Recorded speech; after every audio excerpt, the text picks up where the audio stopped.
What's up, Tube? Welcome back to Guido's Chop Shop. Kathy from Hardcore Blasters says I need an intro tune or music or something. I don't think I do. But anyway, second best Gel Blaster tube something. I've got a bunch of SRC parts here on the desk from Tactical Edge Hobbies, and that's a little bit exciting. For starters, because they're made in Taiwan. Just parts that are made in Taiwan are just higher quality than the stuff that's made in China. They just are. Come at me, China. What you gonna do? Everyone knows, particularly in this industry, that the Taiwanese stuff is just a higher quality than the Chinese made stuff in 99% of cases. That's not the bit that excites me though. The bit that excites me is if Tactical Edge are stocking SRC replacement parts. Maybe there's some future of having the SRC blasters as well. I don't know. That's, I guess, something you'd have to talk to Tactical Edge about, but I've seen some of the SRC blasters, the hard polymer ones, and they are nice. So I think that would be pretty cool if that's a direction we're heading. What I am gonna do today is just take a look at some of these parts, and not all of them, because some of them aren't really that interesting to review, like shims and springs. I am going to be building a gearbox with this stuff later in another video, but I do want to take a look at some of the more interesting things, some of the things that I am particularly fond of about these parts. And I might start with this one. It's an anti-reverse catch. And you might think, Guido, you just said you want to look at interesting stuff, and you're talking about an AR latch. Let me show you. I'm a fan of these. Let me just zoom in so you can see why. Now, hopefully you can see this. All zoomed in.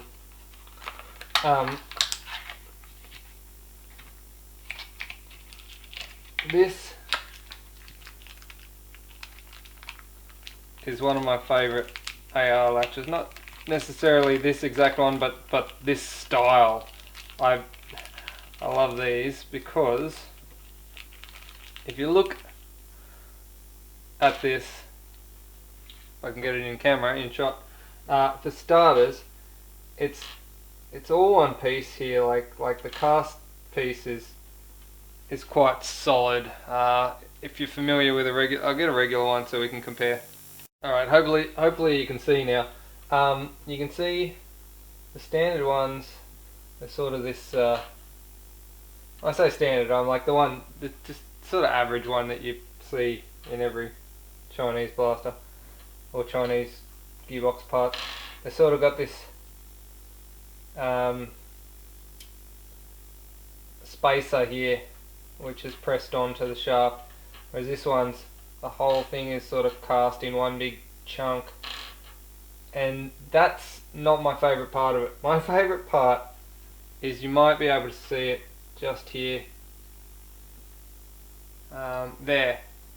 It's the screwdriver section, and you might think, what difference does that make? Why do I care? It's because when this is inside a gearbox, you can actually put a screwdriver in the end of that and twist it to release the tension on the spring of the gearbox if it's under tension when you're disassembling the gearbox, or for whatever other reason, if during your troubleshooting procedures you need to release tension on the gearbox or something, you can do it with that little screwdriver bit. And also it gives you something to, if you're trying to hold this into the gearbox while you're assembling it. You're like trying to balance this in there while you're assembling.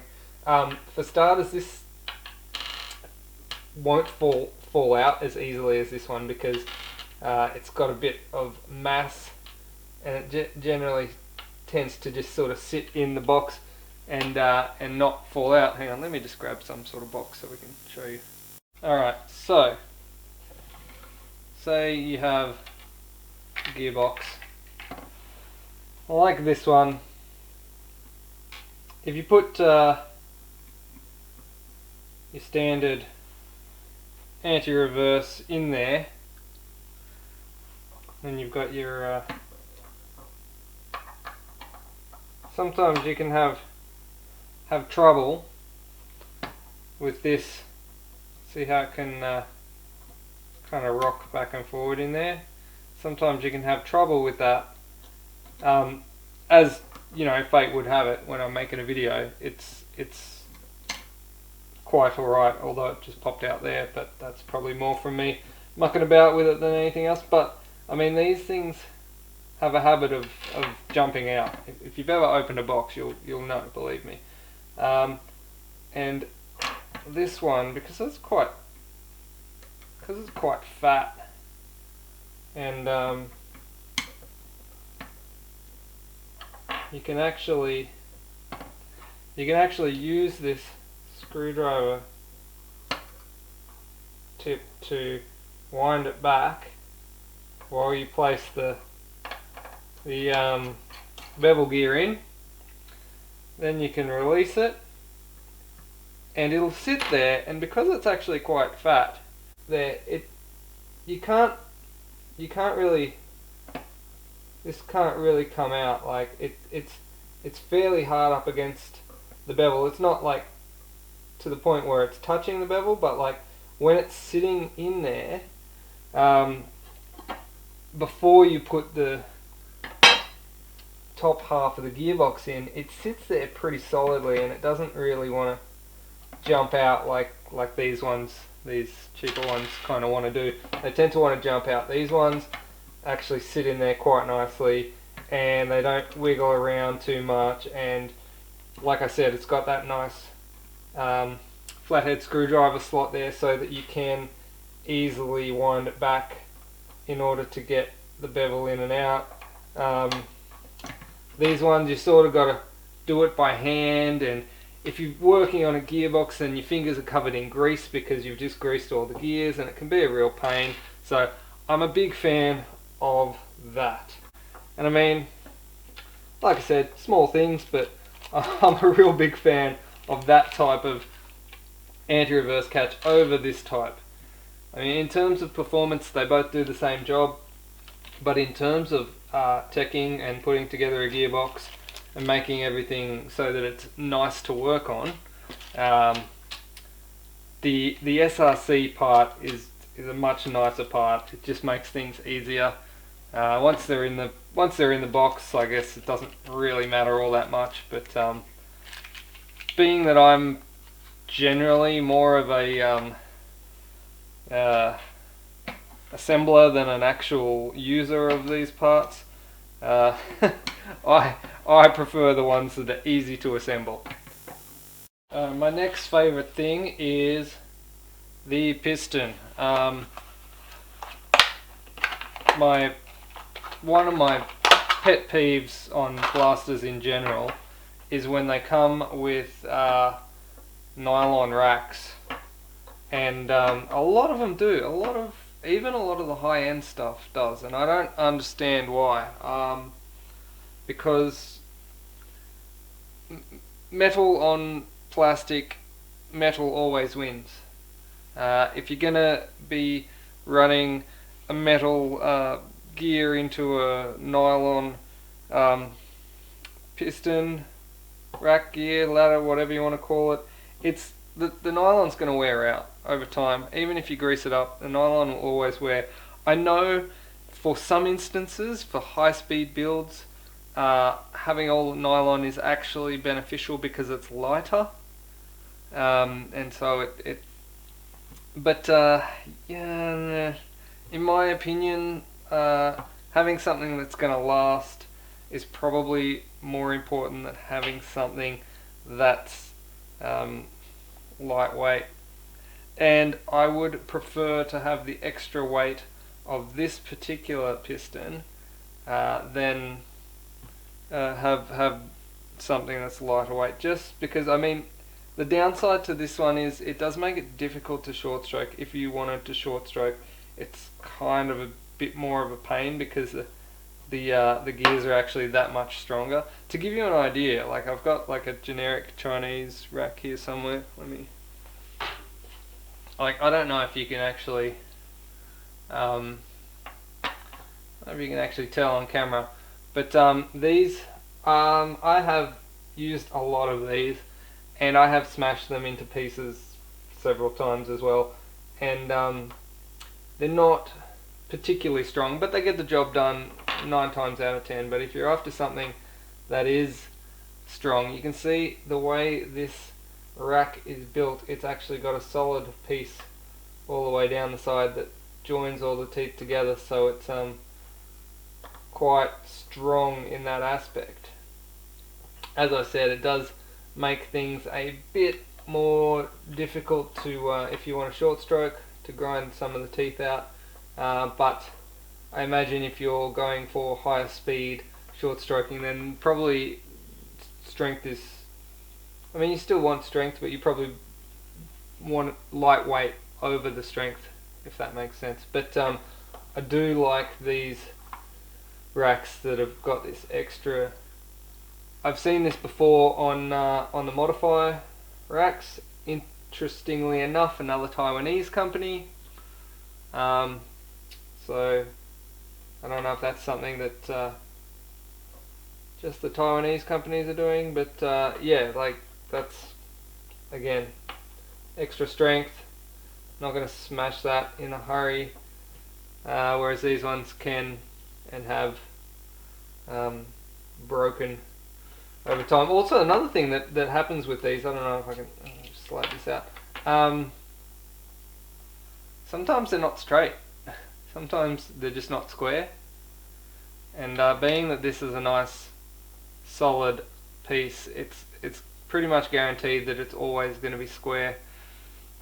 I could actually get a straight line on that right now and prove it.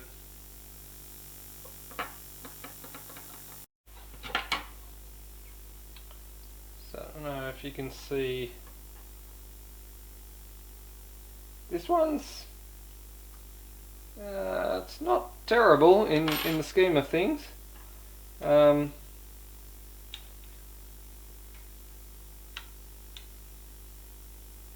But yeah, you can see they're nice and square and straight.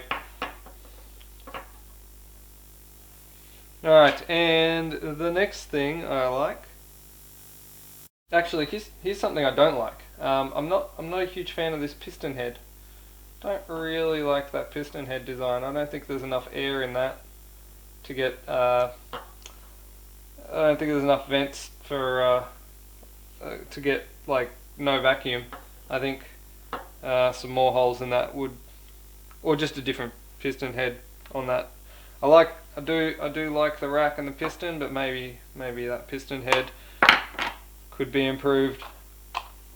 Interestingly enough, SRC do 2 sets of gears. They probably do more than 2 sets, but they've got a set which is a cast model and a set which is a steel model.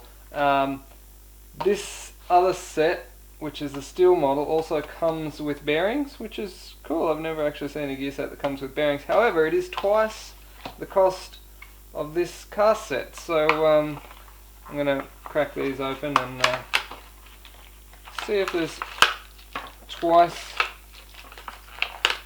the value in this one.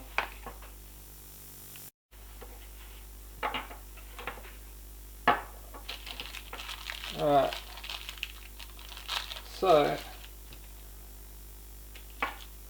straight away I can see the sector gear looks like it's some sort of cast alloy, but the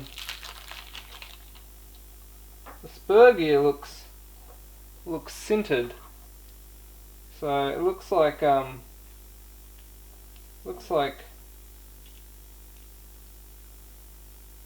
think I've never actually seen a cast proper fully alloy cast sector like that. Get this bevel out. The bevel and the spur kind of appear like they're a sintered set, and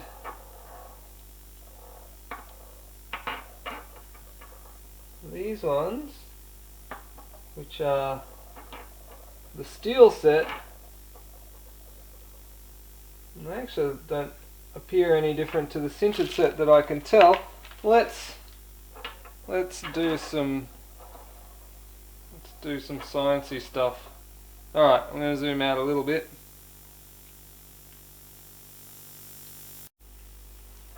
Alright, I'm going to mark this gear.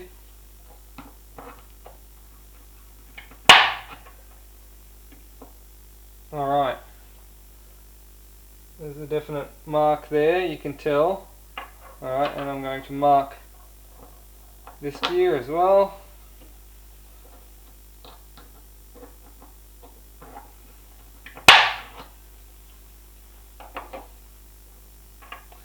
Now I'm going to mark this one.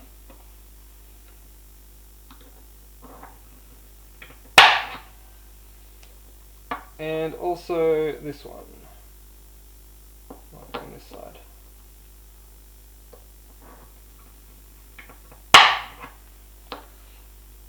Alright, now let's zoom back in and let's have a look at those marks closer. Alright, so you can see here the mark versus the mark here. And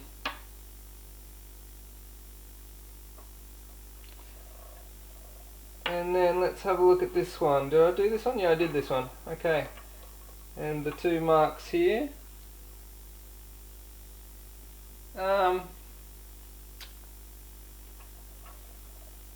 Gosh, in terms of hardness, I'd say these two are probably the same, but this one, you can tell, not only can you see the mark where I marked it, but you can also see the line where I actually just gently rubbed across before I put the mark in. I just sort of rubbed across.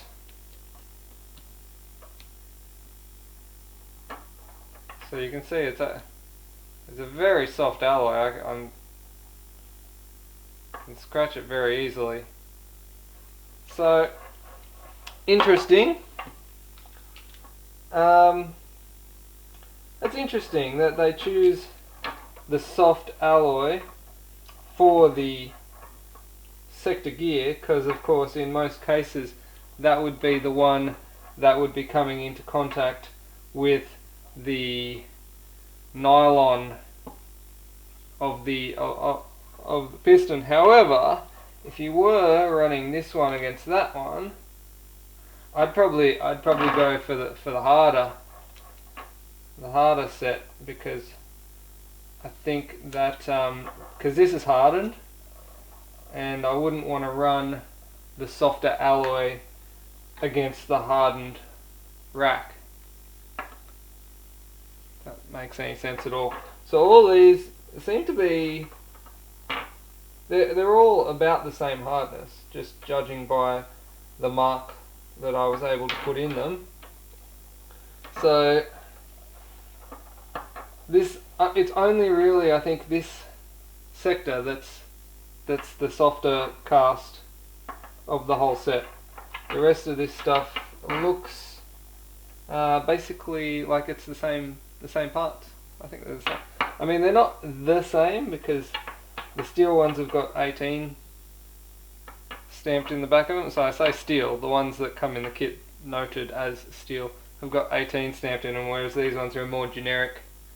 They look similar to the more generic sintered gear sets that we get. I'd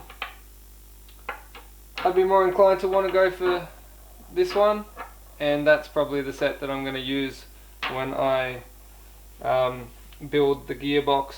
Although it was interesting to have a look at this one just for science. I haven't actually seen one like this before. I would probably only use that in a situation where I've got a nylon rack.